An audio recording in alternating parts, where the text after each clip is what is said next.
It's Pancreas. Let's look at what the life in the day of a Skaven is like. My guess is... The backstabbing cannot be overstated. Let's go to the big squeak, guys. Shame on you all. I heard it's pumping. Tell me they have relations? Yeah. Wow. Did you know Ew. There's a middle class? He's like, look at my back. I was about to assume. I was like, wait, they do this successfully?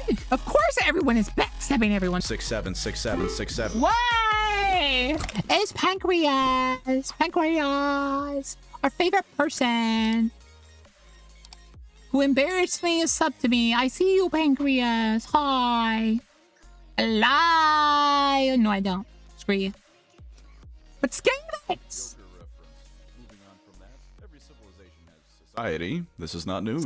These societies are also oftentimes vastly different to each other. This too, I hope, is not news to you. In Warhammer, these societies are naturally all very warlike for one reason or another. Someone that would honestly rather not be at war. The Craft World Eldar would prefer if people just left them alone, for the most part, and the dwarfs aren't actually the biggest fans of war. They're just even less a fan of letting bygones be bygones. For one reason or another, even the... That's surprising, because in most other fantasies, dwarves enjoy a fight. That's very interesting to learn. I thought, like, coming from the name Chaos Dwarves, I thought that meant, like, they enjoyed fighting and stuff, but that's interesting. The factions would like nothing more than peace have to prepare for war, because when demon invasions are as regular as the weather, a few stockpiled armories is a smart plan to stay alive. But just about all these societies, even some of the Chaos ones, have things about them that aren't completely awful. There's downtime when they aren't actively stabbing puppies or whatever. There's marketplaces and restaurants and bars and things to do to actually have fun. By the way. Even hive worlds will at least have a community place where people can be miserable together in the 4 hours a week they aren't working. But the Skaven truly do live in a society. From top to bottom, it is awful. There's not a single aspect of it that isn't evil to the core. And quite frankly, I'm gonna have to find my water after this, guys. Work. And yet it does. By the skin of its teeth, and it's perpetually in a state of being ready to explode into civil war, but Skaven society just barely works. So today, let's look at what the life in the day of a Skaven is like. From the lowest of Skaven slaves to the highest... I'm gonna guess, guys. I'm gonna guess. Let me know if I'm wrong here, but my guess is... backstab. That's my guess. It's just 2 words. 1 word, technically. Backstab. 1 card in Slay the Spire. 1 card in Slay the Spire is called Backstab. Of Grey Seers, you'll never find a more wretched hive of scum and villainy, but at least it's damn funny to look at. But before we begin, might you be hungry? If you aren't now, you will be eventually, and for that I've just the thing. Factor, the sponsor of this video. Factor is the meal delivery service that sends fresh, chef-cooked, and dietitian-approved meals straight to your front door. You know what makes Factor great? A few things, but first and foremost being how convenient and simple it is. There's no lost my prep, water bottle. There's no cleanup, no cooking time. Put the package in the microwave for 2 minutes. No! As Gordon Ramsay once said, "You don't take the bloody microwave!" Take it out and enjoy yourself a nice meal. That's it. That's all you have to do to enjoy one of these fine meals. And not only do they have high standards, having banned over 175 ingredients for being used because they didn't make the cut, but they're also good for a healthy, balanced diet. You having trouble there getting your food out of the microwave? You get veggies with your meals. I'll have to find my water bottle after stream. Good kind to ensure you're eating healthy. Factor's great for me come that time of day when I remember I should probably eat something. Be that midnight, 5 in the afternoon, or whatever else. They're great when the realization that my body does in fact need food kicks in, but I don't feel like cooking. If you too want to get yourself some high quality Factor meals, look no further. Head to all I'm saying is that chicken looked kind of good. Factor75.com or click the link below and use code PancreasFB50 to get 50% off your first Factor box plus free breakfast for 1 year. That's code PancreasFB50 at Factor75.com to get 50% off plus free breakfast for 1 year. My feet aren't that Offer cold. only valid for new Factor customers with code and qualifying auto-renewing subscription purchase. With Factor, eating has never been easier, so why don't you order yourself some today? Now then, time to kill murder your neighbor and take... No. Use the Skaven... dictionary. Time to backstab your neighbor. steal his valuables. A lot of the lore I have for you today can be found in the old Warhammer Fantasy Roleplay supplement, Children of the Horned Rat, which is probably the single most comprehensive look at what the Skaven get up to. Some of it is like don't go in the microwave doesn't mean other people don't know how to use a microwave. Kahaka 59 nodders. I know they don't go in the microwave. Technically, you can, like, last few seconds, like, cook it if it's still kind of runny in the microwave. I just accidentally got distracted and left it in there longer than it should have been. That was my only issue. Also, frick you. not quite canon anymore, because for instance, this book is old enough that necromancy wasn't essentially just limited to the vampire counts and tomb kings in some ways, but for the most part it still holds up and it's a fun read regardless. Properly start, let's look at Skaven society as a whole rather than any one class of them, I guess you could call it. I can deny it no longer. I thought Boka was a shark this whole time. Should I get Megabonk or cassette beats? Megabonk. Not a question. Megabonk. You will get a lot more enjoyment out of Megabonk than you would cassette beast. Cassette beast is good, but it's not. It's like a. It's kind of one of those one and done games, whereas Megabonk is a roguelike. You'll constantly be doing stuff on it. It's like Vampire Survivors. Why a shark? I have wings. Did you think I was a winged shark? Mean.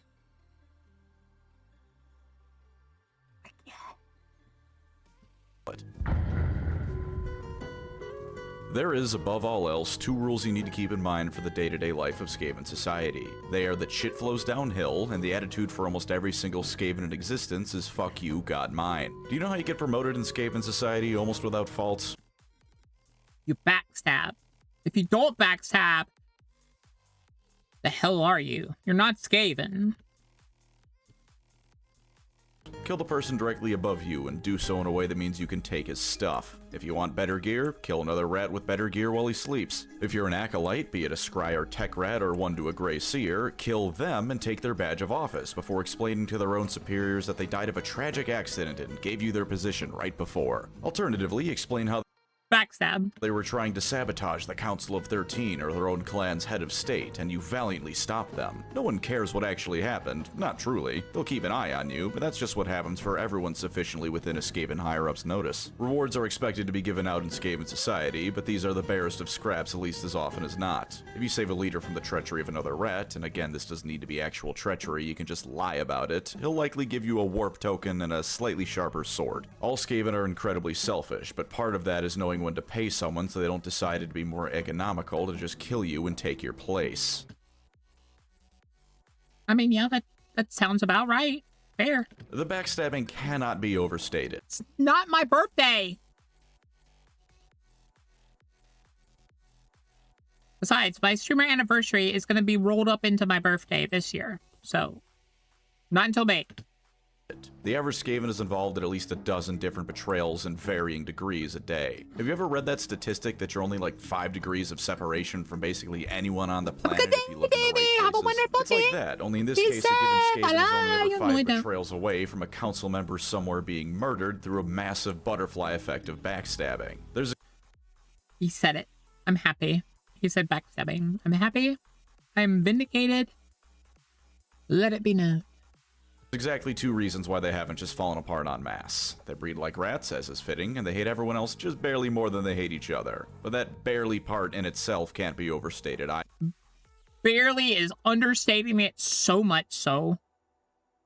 From what I've understood of Skaven so far is they would backstab their mother to take her place to be a mother. That's how warped they are. They're like, how dare you be a mother? To be a mother. Backstab, backstab, backstab. 5 minutes later. Hello, children. I'm your new mother.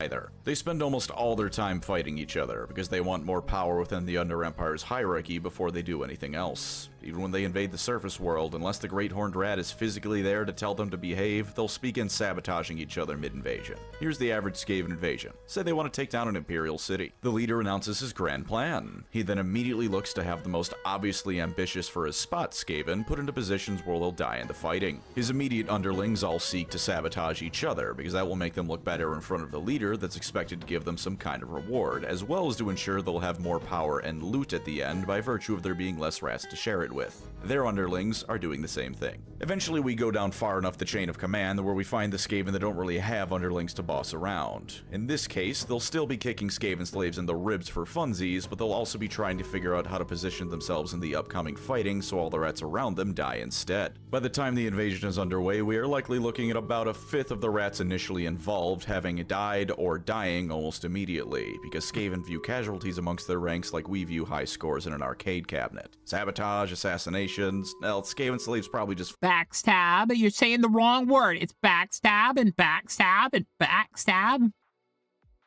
Fall apart sometimes. This goes on until the invasion succeeds or fails. If it succeeds, a new round of backstabbing occurs so that whoever is left standing can take all the credit in front of the Council of 13. If it fails, everyone conjures up an infinite number of reasons as to why it was actually all the other Skaven's fault and why they were only doing what was best for Skavendom, being paragons of virtue. Imagine that scenario, but it's always happening. Shit flows downhill, that part, by the way. This is everywhere, perhaps more so than even the backstabbing. You can find my favorite instance of this in the Thankwol books, because those books are peak from start to finish. Let's say a high-ranking rat is chewed out by his superiors. A Grey Seer is admonished by the Council of You're assuming he wasn't backstabbed. 13, but for whatever reason, isn't obliterated on the spot. He will then go on to punish his underlings because he feels bad and is angry at the world, but he can't just start slinging spells at the council. Well, after they get abused, all of his underlings will abuse their underlings to feel better about themselves. This goes all the way to the bottom until we get instances like the Thankwol one, where the clan rats on the boat Thankwol's using to travel start beating their slaves for explicitly no other reason than to look busy and because they were angry they got yelled at by the guy Thankwol yelled at. This can also just and then they backstab him. Happen because a given rat feels like being an asshole, which is always, but the end result is somewhere down the line an abused little rat man needing to reassert his dominance, and so he starts beating his underlings over the head with a stick. For some more generalities, Skaven society.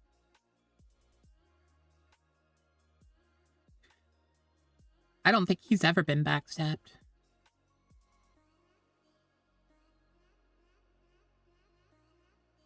He's cool though. Society is actually quite religious, arguably the most religious in all of Warhammer, save for the traditional Chaos gods. And I feel like that's kind of cheating, because having your god only demand worship by you going to war in a wargame setting is religious easy mode.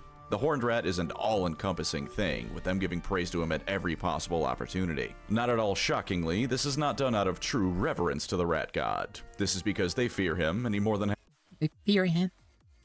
But you should fear me! Happily kills them for no reason when he gets the chance. Consequently, all echelons of Skaven society gives him praise. Heresy against the Horned Rat, and this is in fact the proper definition of heresy, which is to go against established dogma, is ruthlessly quelled. Clan Pestilent's entire existence is considered by basically every Skaven outside of it to be incredibly heretical against the Horned Rat. They're just too powerful for anyone to do anything about it. At least not without massive amounts of harm to themselves, which given how selfish the Skaven are, means that barring the Skaven civil wars, there's only the standard amount of sabotage against Clan Pestilence. Their fear of the Horned Rat and respect born of it means that the Skaven also will become genuinely enraged if even something as small as a banner with his image on it is torn down. If only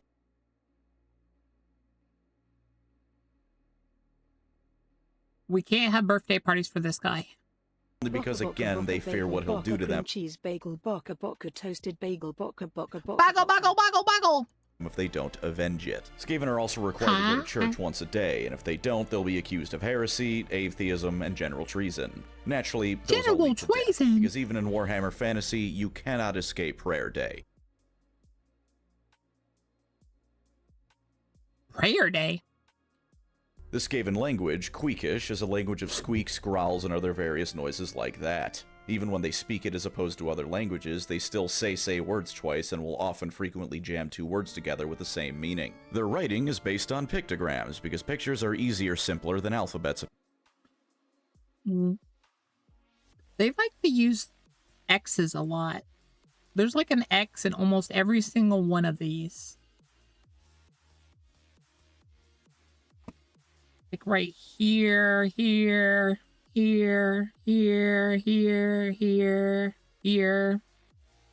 A lot of them here, a lot of them here. That's just 3 X's. There. There. That's just 4 X's. There. There. There. Apparently. Although it's not like there's Skaven kindergarten, so maybe XO, that's a good XO, thing. I Just the love last you. few fun facts before we move on to the tiers of Skaven society. There is an entire segment in the Children of the Horned Rat dedicated to infanticide. If a Skaven clan conquers the burrow of another, it is customary to eat all the youngling Skavens of the defeated clan. What the the same heck? page also makes mention of how respect is a cornerstone of Skaven culture, which is hilarious to say out loud. Of course, the book really means that sucking up to your leader is customary, not actual respect. While the book mentions that there's undoubtedly at least one Skaven under your feet relatively closely at all times as well, it also says Skaven Blight only has a population of 250,000. Feel free to add a 0 or 2 to that number, I certainly do. And for a nice bit of gross to end off on, Skaven females. They're kept bloated and drugged and exist solely to pump out more Skaven. There is a single line at the end of the segment about them hinting this is at least potentially a ruse, partially, and in one of the Thanquol novels, a rival Skaven has roided up Skaven females as bodyguards. Lovely, truly. Also, do not look up art of female Skaven. Not even because it's going to show you a bunch of disgusting, bloated rat people, it's just an ungodly amount of furry smut. Out of all the races to crank the hog to, you freaks chose the Skaven. Shame on you all. Anyways, let's look at their casts now. Ew. Ew.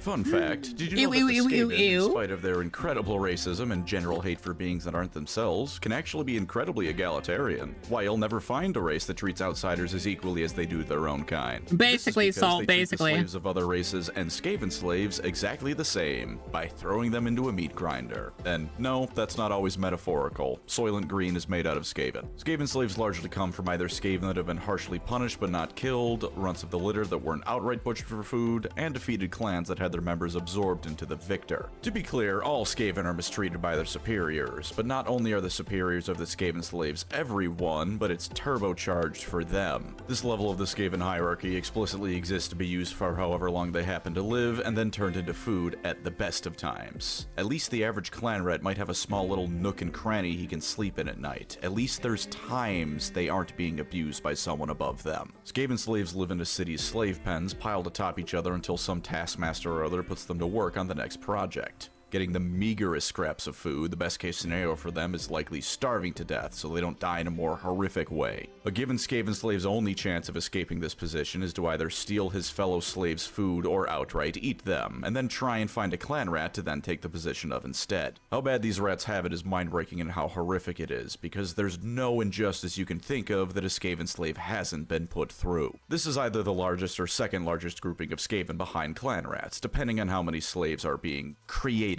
at a given time, and they perform the bulk of the grunt work that makes the Skaven Empire possible. Across all Skaven settlements, from Skaven Blight to the humblest of burrows, you can find massive groups of them farming black corn, rowing boats, running on treadmills to provide electricity, all things that, since they're Skaven, have a life. Black corn? Got a lot of corn up? Interesting. Like, is black corn their food? I don't understand why they mine it, but okay.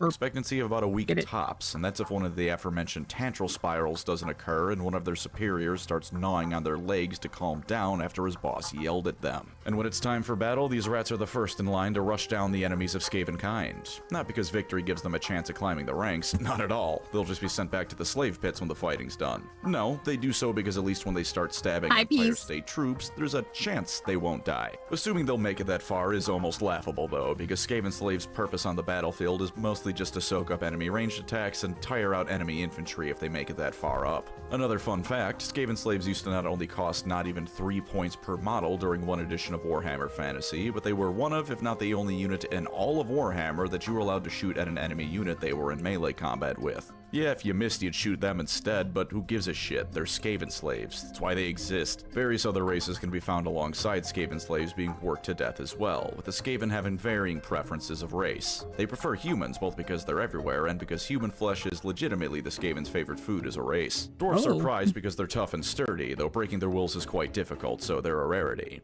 Halflings are usually turned into cattle because they're largely useless compared to people for manual labor. If you're a Skaven that can get his hands on a slave ogre, that's a win or at least a tidy profit if you sell it to Clan Molder, and elves are rarely seen for a variety of reasons. Their life expectancies are typically just as short as the Skaven slaves they work alongside, though sometimes a Skaven may keep a non-Skaven slave around for a bit longer for prestige purposes or to get a specific use out of it. And quite frankly, the conditions are so horrid for them that I imagine a good chunk of Skaven slaves just almost die at random. Drop dead in the middle of whatever because they're starving, or wounded, or infected, or all.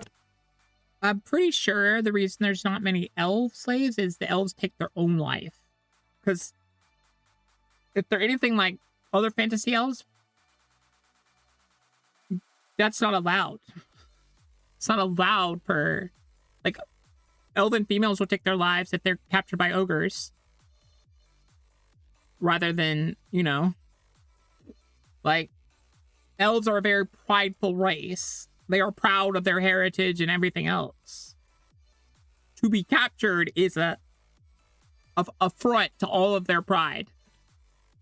3. The average day of a Skaven slave likely goes as follows. Wake up by being hit in the face with a whip, and enjoy yourself a nice dusting of gruel that's going to last you the entire day. Hopefully, you can eat the corpse of the nearest slave that's dead for one reason or another. Whatever your assigned task is, you are then forced to it. If you're lucky, this is a task that isn't diving headfirst into an orc wa because your superiors decided that's the best use of your soon-to-end life. Assuming that isn't your task, I hope you enjoyed the next 20 hours of brutal work. The worst you could say is no. Broken up by your overseers, throwing a carcass or something rotten into your workplace and telling you and your fellows to go nuts. You're eventually herded back to the slave pits, no doubt receiving plenty of scrapes, lashes, and boots up your ass the entire time. And overall, it sucks. It sucks so bad to be a Skaven slave. The only thing that's likely worse is someone whose soul has been devoured by chaos. And to briefly go into Age of Sigmar for a moment, the Skaven somehow managed to top even that. Skaven slaves are used in large parts to dig the tunnels in between the realms the Skaven use for transit. Sometimes, a Skaven just falls out of the tunnel into an infinite realm of nothingness. Maybe they die, maybe they fall for all eternity. I don't know the specifics, but I know it's horrifying. Much like the Dark Eldar, if you find yourself as a non-Skaven about to be enslaved, just end your life. There's a non-zero chance you'll be eaten alive, a massive chance you'll be worked to death, and if you're sold to Clan Molder, they might fuse you with their furniture, much like the Dark Eldar do. There's no happy ending for Skaven slaves, just death. Wow. The closest chance they got was a Skaven slave named Scabicus, who tried to leave a genuine slave revolution. The Council of 13 told his army they'd spare them if they turned him in, whereupon they descended upon him en masse. And the Council killed the rebelling slaves anyways. Such is life in the depths of the Under Empire.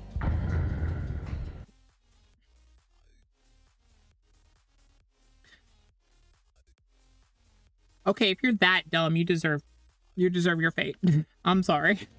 Moving up the hierarchy of rats, we come to the clan rats. Conditions here are still abhorrent, but we've reached the point in Skaven society where a given rat has some modicum of value to the powers that be. Not much value, I can't stress that enough. High-ranking Skaven will kill clan rats at the drop of a hat, but clan rats are to be used and abused, as opposed to the use of them being to be abused, if that makes sense. This is the most populated tier of Skaven society, excepting those few moments when there's an influx of Skaven slaves that haven't been worked to death yet. As it turns out, the majority of clan rats are employed as warriors, although that leftover minority is no doubt still millions of rats worth of laborers. While they don't have to exist in the slave pens, they still live in overcrowded barracks and have to fight for everything they need. The difference to me between these and Skaven slaves largely comes down to specifics. A clan rat could feasibly do well enough on a given day that at least for a moment, they could fill their basic needs. Maybe they can scrounge up enough warp tokens to afford to stay at one of the various inns that even the Skaven have, and a nice-ish meal of only somewhat rotten meat. Perhaps they can even steal a properly maintained weapon, although the majority of them are still taking rusty spears and swords to the field of battle, which in itself is an improvement over Skaven slaves. The Skaven do in fact have marketplaces and town squares, with the example settlement from Children of the Horned Rat mentioning how they'll frequently have names such as Big Squeak, because of course that's the name of one of these places. Used and abused is the motto, however. Let's go to the Big Squeak, guys. I heard it's pumping.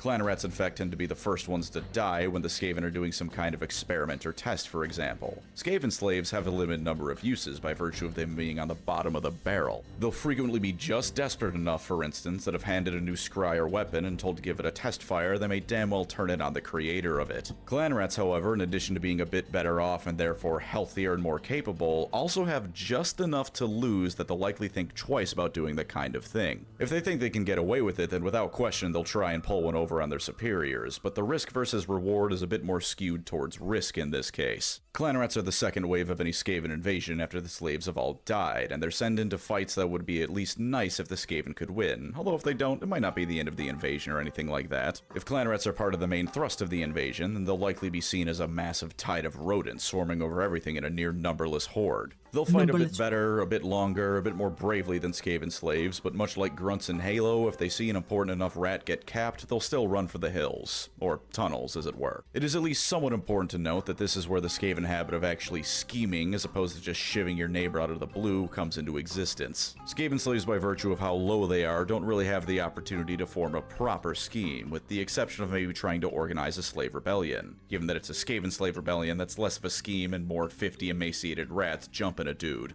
Clan rats, however, have just enough resources and potentially influence, at least in their given group of rats, that they could organize some kind of plot against a higher-up or rival. These kinds of events happen at all times in the Skaven Under Empire, with thousands of clan rats dying every day, which are promptly replaced by the thousands born every day. Aside from this, the clan rats perform slaves can't really backstab. Clan rats backstab. Got it. Got it. We've concised it down a little bit. Labor or doing tasks honestly not that dissimilar from Skaven slaves, just ones that might require a bit of learned knowledge. The Skaven slave runs on the treadmill of the excavators to power them, but clan rats might be tasked with loading cargo onto the Skaven ships or hammering out more swords in rusty factories. It's nothing glamorous, but it's the kind of job that's slightly beyond being worked to death in a warpstone mine, and with slightly better rewards and life expectancy. If no Skaven slaves are around, however, clan rats will promptly be put into the same jobs. Clan rats are not considered worth keeping around beyond the need for a living Skaven to do an act. Just because they're worth more than the Chat, you can't say that! You can't say that! Are these guys just metaphors for working at Activision Rockstar? Maybe. The rats in chains doesn't mean they're worth a lot. To put it another way, 1 is 10 times as valuable as 0.1. It's... I mean... that map's out, yeah. I suppose. You regret nothing. Still not a terribly large number. It's very important to note the singular exception to this rule, however, Clan Moors. In Clan Moors, and this is something you can assume to be true for the rest of the tiers of Skaven society as well, backstabbing is generally disapproved of unless the leader is completely incompetent, and the clan rats can expect to have almost decent lives. Certainly by Skaven standards, it might as well be a paradise, because Clan Moors has discovered the secret that a little bit of carrot goes well with the stick. Clan rats of Clan Moors can expect to receive at least basic training fairly regularly, as well as living standards where they won't outright starve to death if they don't plot against their neighbors regularly. This has allowed them to essentially go from nobodies to a contender for becoming the 5th great Skaven clan in fairly short order, and overall, if you for some ungodly reason found yourself as a Skaven, try and make your way to Clan Moors territory as soon as possible. They don't even send conquered Skaven to the Skaven slave pits unless they're treacherous or truly worthless. Which I'm sure that's ambiguous. There's a middle class? I see he has it in quotations, so maybe not. But middle class? Is that just the ones that are transitioning to the high class?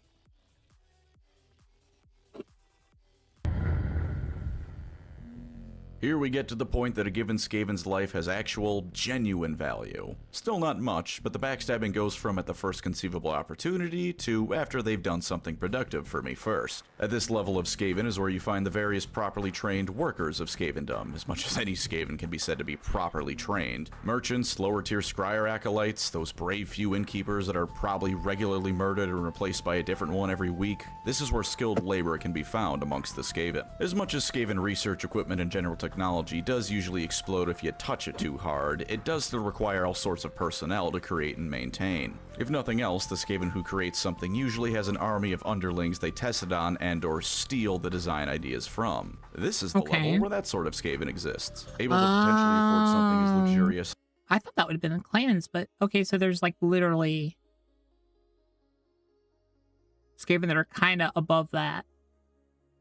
Basically, they have two coins to run together, and they're the ones that are kind of stealing each other's ideas and stuff. They're the actual backstabbers of the backstabbing race. Got it. As their own small burrow in some corner of a Skaven city, these Skaven wield a small but noticeable amount of power, at least in day-to-day life. They certainly aren't bringing clans to warfare, but they can afford to send a clan red or a dozen to jump you if they think their schemes require it. As a result, not only is this the level that I imagine most average Skaven scheme towards reaching, but this is where the most varied schemes happen. It's the happy middle ground, and please allow me to explain. The higher up you go, the larger things get, as is expected. The Council of 13 aren't hiring a random clan rat to mug you in an alley, they're sending Deathmaster Snitch after you, which is spectacular to be sure.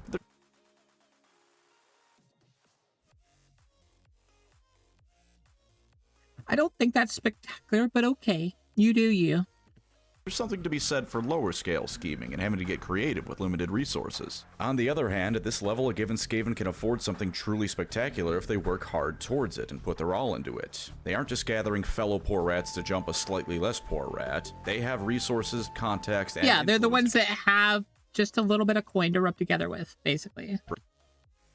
Bring to bear, yet at the same time it's not enough where they could just say their name and every Skaven around will bend over backwards out of fear. This is where the most dynamic treachery happens, where planning and resources come into equal part out of necessity. Of course, an important fact about the Skaven is that every single rat wants to climb to the top, so the fellows here would rise above if they can. Viciously fighting to become a member of the Council of 13 is regular, and if they got that far, chances are they seek the day they can become the Emperor of all Skavendom by themselves. I'm guessing the idea of the 13 exists because if it was just one person, it'd be changing every other day. Hell, Thanquil once on a power trip said he might one day try to overthrow the Great Horned Rat. Ambition is key to all Skaven, and at this level, that ambition has the potential to be truly grand. Beyond that, the Skaven here are the most likely ones to live something. I wouldn't. I don't know, he looked pretty cool. He might have a fire breath or something. Approximating a normal life. Something where they have to pay the bills, take out the trash, that kind of thing. Not quite as domestic as an actual person would have, but this is the closest thing the Skaven have to the middle class by my... Okay, so basically, middle class is actually literally the middle class, not quotation marks. It's what could be considered a middle class, but they're basically the ones that are actually doing all the real backstabbing.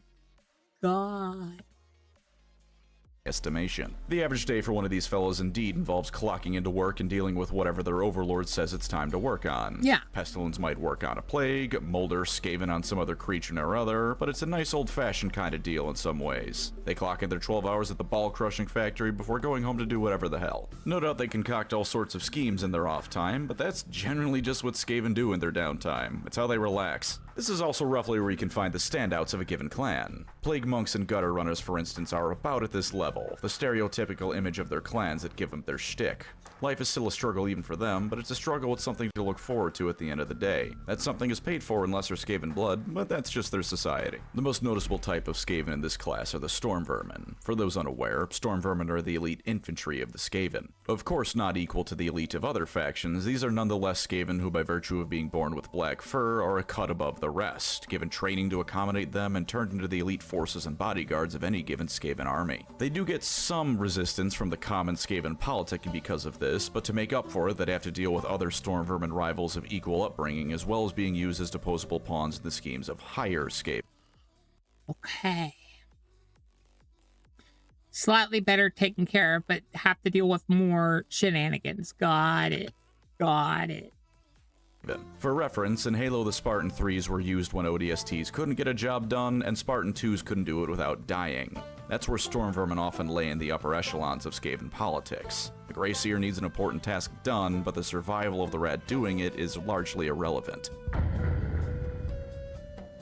This is where we get to the movers and shakers of Skaven society. At the word of a single rat at this level, thousands of lesser ones will mobilize and then die for their betters. For the benefits of this level before anything else, these rats wield great power and can enjoy the benefits such a station brings. Access to breeders, because yes, that is a reward in Skaven society, they're so awful. Warp tokens aplenty, a near-endless supply of minions. Even for the worse-off clans known as slave clans, those who are thralls to a greater one, these Skaven still rule over their underlings even if they do answer to a higher power other than the Council of 13. Politics are an actual thing that happens at this level, not just the Skaven version of politics. Okay. Trade deals between clans, the bargaining of massive amounts of slaves, invasions of the surface on at least a localized level. These Skaven wield tremendous power over a localized area, oftentimes quite large areas if they're one of the better off warlord clans. Speaking of, this is as good a type of any to talk about the different kinds of clans. So these would be the ones that run your acquisition. Scryer, Pestilence, Eshin, and Mulder, the ones that are the most powerful by far and influence all the Skaven clans beneath them in some way or other. Clan Moors as well, which as discussed became a contender to become the 5th grade clan by virtue of being slightly closer to lawful evil than any other one. Aside from that, however, there are 2 other types of clan: Warlord clan and Thrall or Slave clan. The lore calls them Thrall clans, but let's be honest here, they're slaves to a greater one. Warlord clans are Skaven clans that aren't powerful enough to be great clans, but also aren't under the direct ownership of another clan. This is the average Skaven clan, where all the above tiers of castes, or whoever you want to call them, exist. They oftentimes will have a slightly different culture to the rest of Skavendom, or at least a gimmick. Clan Scurvy, for instance, is exactly what you think something called Clan Scurvy is: pirate rats. At the same time, the influence of the great clans is not only so all-encompassing, but perhaps more importantly, those are the models GW sells, that naturally those kinds of things still show up in warlord clans. As the average for Skaven clans, warlord ones can vary in power from strong enough to at least be a... Is that a tail? No, it's not a tail on his nose. I thought that tail was coming out of his nose, guys. There's a tail behind him. Okay. Why do you have a bell? Sir, this one. The hell are you gonna do with that? At least he's wearing his. The hell are you doing with that? You gonna beat a skull against it? Are you the bing bing bing bing boy?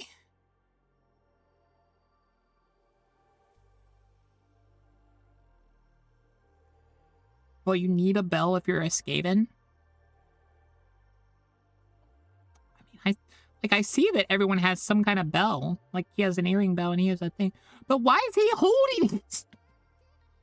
He's like, look at my bell! To a great clan, to barely hanging on out, but still technically independent. Believe it or not, alliances are a frequent thing amongst these clans. Alliances of convenience based on bullying each other where everyone involved is ready to turn on the other at the drop of a hat, but it is still an alliance with treaties and expectations. When the Skaven invade, you'll rarely find the main clan behind it being the only clan involved, as warlords call upon all the other rats they can through whatever means they can scrounge up. A given Skaven clan will likely have, if nothing else, various Scryer acolytes and Molder packmasters, provided they have the funds to buy them, because all Skaven want rat ogres and ratling guns in their arsenal. Bribery and blackmail for us is the sign of a corrupt individual, but for the Skaven, that's just another way to acquire resources and manpower. Thrall clans, meanwhile, are those that willingly or not have become direct vassals of a warlord clan, or more often, one of the great clans. These Skaven tend to be the poorest of the bunch by default, because no Skaven would submit to another unless there was no choice in the matter. That said, this does happen willingly fairly often. Becoming a Thrall clan to a greater one affords you some amount of resources and protection, if for no other reason than the new Skaven overlords of the Thrall clan will view you as their stuff, and Skaven like their stuff.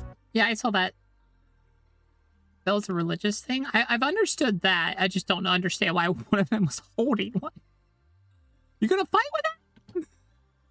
Even in these instances, however, I'm still comfortable calling them slave clans. A Thrall clan still has a degree of separation between them and the main one, so a warlord of the greater clan is almost certainly going to bleed the Thrall clan dry in a given battle before deploying their own troops. An example of a Thrall clan would be Clan Septic. Clan Septic, in a rather unusual turn of events for Skaven, see themselves not just as thralls of Clan Pestilence, but as their right-hand men. They, by Skaven standards, throw themselves into battle with incredible fervor, because they fully believe in the cause of the Pestilent Brotherhood. Clan Pestilence naturally loves this, because that means more rats that aren't directly part of Clan Pestilence to soften up an enemy with. Despite this, they somehow keep coming out of these fights alive, so maybe the Horned Rat does have a soft spot for them. Thrall clans in particular have to be especially careful with their politicking.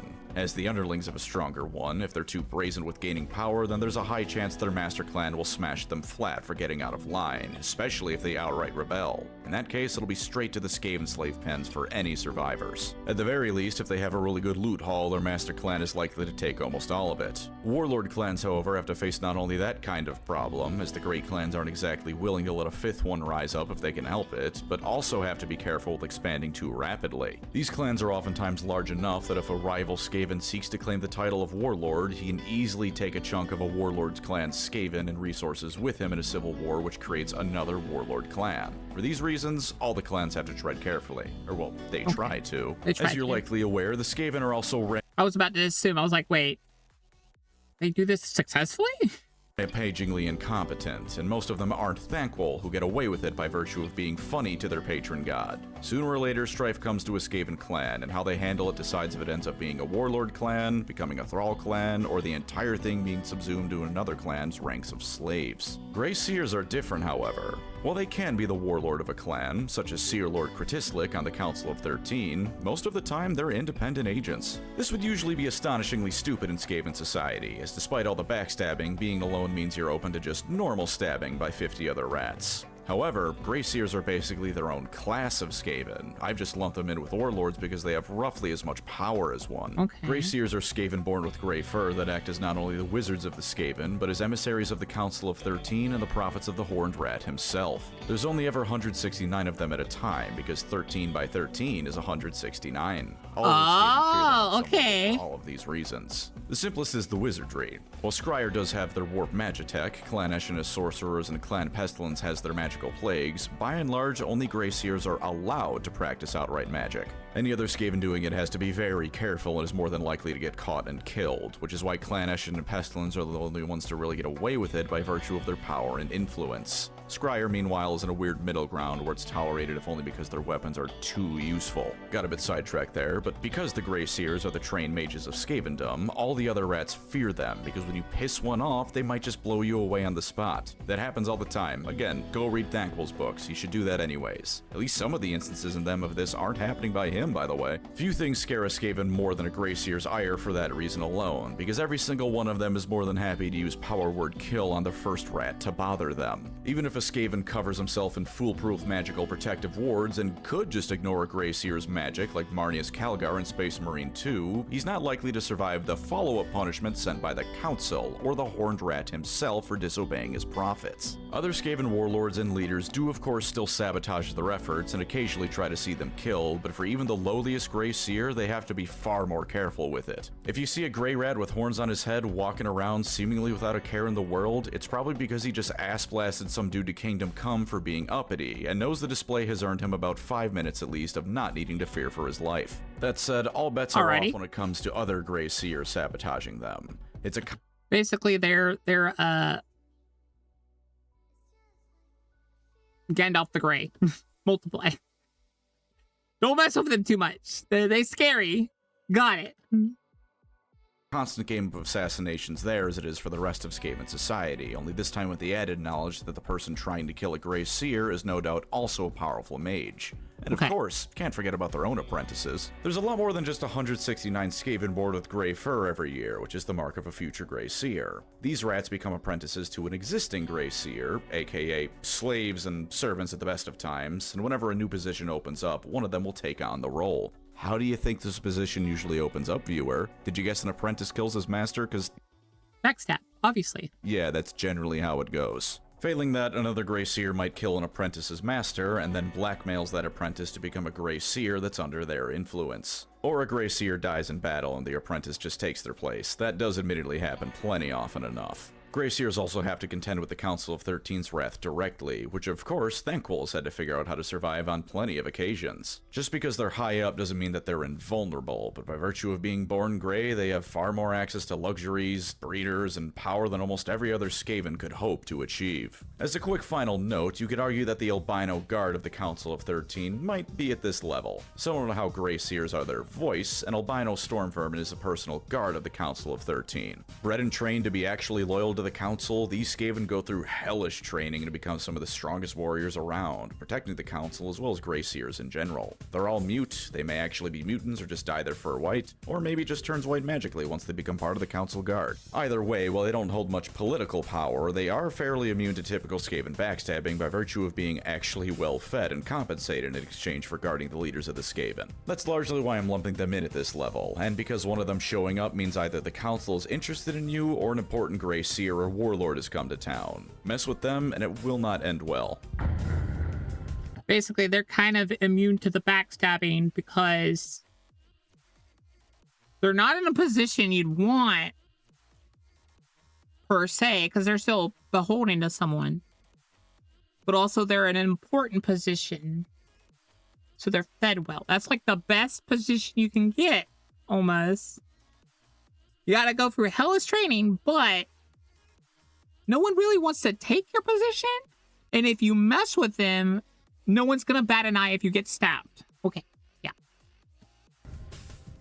They're not even gonna ask for an explanation. They'll be like, "Oh, these 12 rats dictate what fucked not up, just buddy." the clan, but all Skaven shall do next in their quest to bring about the Great Ascendancy and drown the surface world in rats. You may be wondering why 12 rats are on the council. That's because the Horned Rat himself is technically on the 13th seat. He rarely directly intervenes, but I would still advise you to not sit in his chair. I haven't read any lore about what happens if anyone does, but I assume it's a bad idea. The warlords and other figures that make up the Council of 13 usually come from powerful clans, but Thrall clans can in fact make it on there, by the politicking of their masters of course. Clan Morbidus, a Thrall clan of Pestilence, has a seat on the council, essentially ensuring that Pestilence always has at least 2 votes on any matter. The Council of 13 is arranged like a clock around their 13th chair for their god, with the 1st and 12th seats closest to the 13th being the most powerful, and the farthest ones of the 6th and 7th being the least powerful seats. 6-7, 6-7, 6-7, 6-7. The great clans, sure enough, have quite the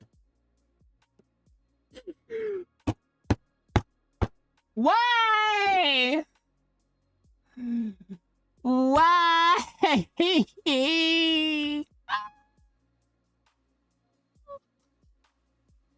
You quit?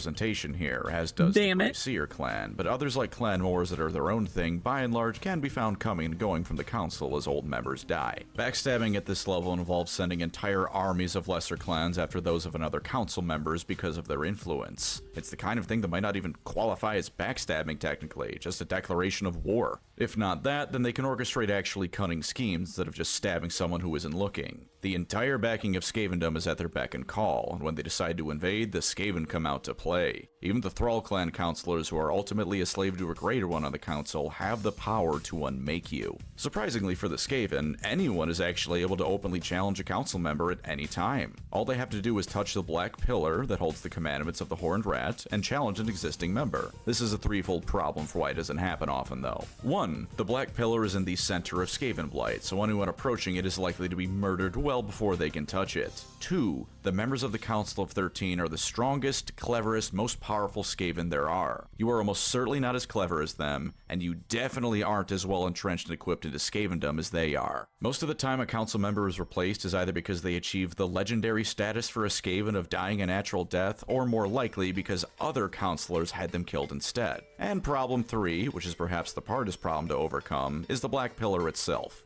Most of the time a rat touches it, they just blow up. Blowing up tends to be the last thing any Skaven ever wants to do, so even if they could make it to the pillar, few ever actually try. Also fun fact, most of the commandments on the pillar contradict each other. This is entirely on purpose, because the Horned Rat both wants his worshippers to be clever about getting around them, and because he finds it funny watching them squirm. The daily life of a member of the Council of 13 is trying to get the other members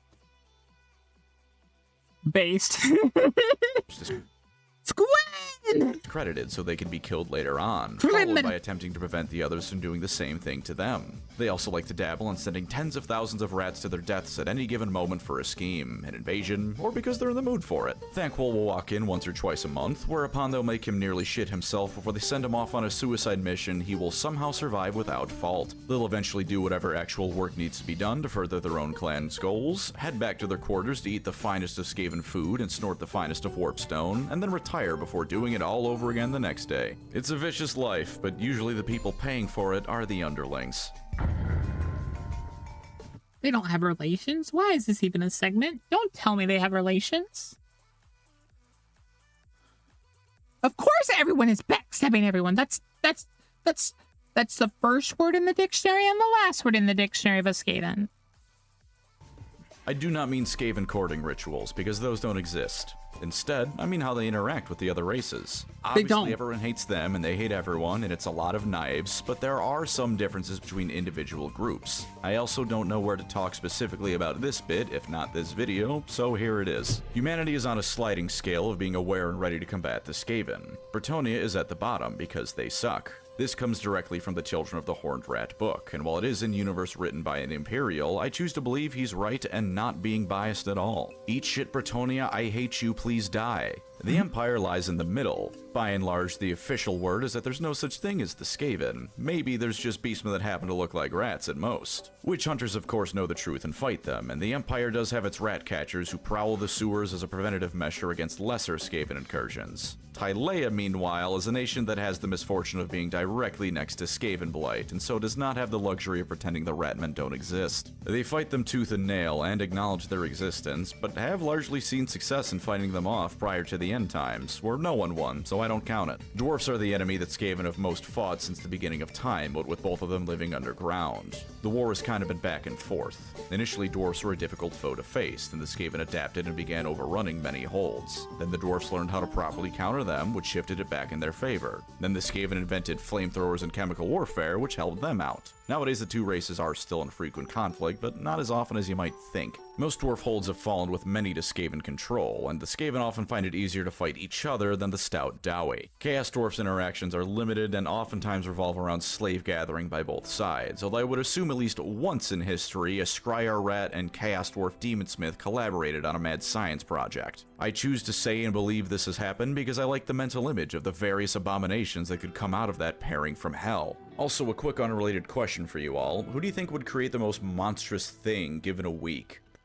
Skavens. Perturabo, Icked Claw, the medic from Team Fortress 2, or Shockwave? My money's on Shockwave personally, although the medics would still be the funniest for sure. The Skaven also by and large try to avoid the elves. They can't get into Athel Loren because the ground is alive and hates them, and they can't get to Ulthuan because it's a continent that doubles as a boat. It's very hard to dig a tunnel through the water, it turns out. They do occasionally have dealings with the Dark Elves, since both races are awful slavers, but both sides also betray each other at every chance. The Orcs are probably the most frequently worked with race for the Skaven, although it is noted in Children of the Horned Rat that this usually ends up with the Orcs in question finding out why that's a terrible idea once they're done working together. Goblins are much more wary of the Skaven, being smarter than Orcs and being aware the Skaven are literal rat bastards because of it. There's also the Night Goblins, who also make their home underground and as such frequently come into conflict with the rats. Places like Carrick 8 Peaks are a hotbed of Goblin and Skaven.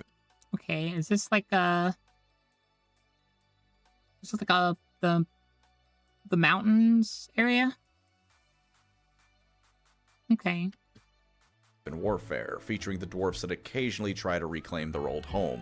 Ogres just view Skaven as meat, so they aren't worth considering, and the forces of chaos are a bit more varied in opinions, but it of course trends to bad. Everyone knows the Skaven are awful, so as they should. No alliance ever lasts. Nurgle gets along with Clan Pestilence alright, but alright is the best case scenario, and there's still plenty of betrayal. That attitude is itself mostly an Age of Sigmar anyways, because of the Grand Alliance system. Slaanesh forces would find them completely distasteful, with the potential exception of a Slaaneshi demon prince that really likes the iPhoney rat video. Hope that sentence ruined someone's day, by the way. Tzeentch probably appreciates the scheming nature of the Skaven, but he's still not gonna work with them. Khorne likely how much bloodshed they create, but he no doubt hates their cowardice. And in general, they do all work together occasionally, but only for the shortest amounts of time. Beastmen are interesting in their relationship, but more in a meta way. In older editions of Warhammer Fantasy, they were essentially just an offshoot, if stable, race of beastmen. They were their own thing, but they were a subtype of beastmen. Kind of like abhumans over in 40k. This was done away with, sometimes made ambiguous, and it seems by the time of Warhammer Fantasy 8th edition it was the case that many who learned of the Skaven thought of them as beastmen, but they aren't. They do have quite a bit in common, it should be said though, as much like the Skaven, the beastmen are savage, disgusting creatures worthy of contempt who live in squalid conditions of might makes right and treachery that you should hate. Oh, and I guessed Grand Cathay for a bit had a Clanesh assassin as an advisor, like at the Dragon Emperor. There was briefly a Skaven advising a human nation as an official, legal, known-about advisor. Was Zhao Ming in charge of this? I can see it. I feel like Zhao Ming was the reason that happened. And that is at least the basics of Skaven society. I wanted to talk about the Ratmen, so I talked about the Ratmen. Stay tuned for the next video where I just talk unscripted about the Skaven after 8 beers. Thank you as always to my wonderful channel You had members. 8 beers? You are the Skaven slaves to Rookie my numbers, Skaven Pancreas. under-empire, toiling Destroy away to your keep this horrendous Pancreas! monstrosity I have going. If you'd like to support the channel, feel free to subscribe or become a member. Either way, thank you for watching. To those who celebrate, have a Merry Christmas, have a Happy New Year, and of course, take care out there. Take care out there. God damn it, I love you, Pancreas. No, I don't! You didn't hear that! Spook Bomba. Better like and subscribe to him. God damn it. Frick you. Go away now. What? They're looking at me!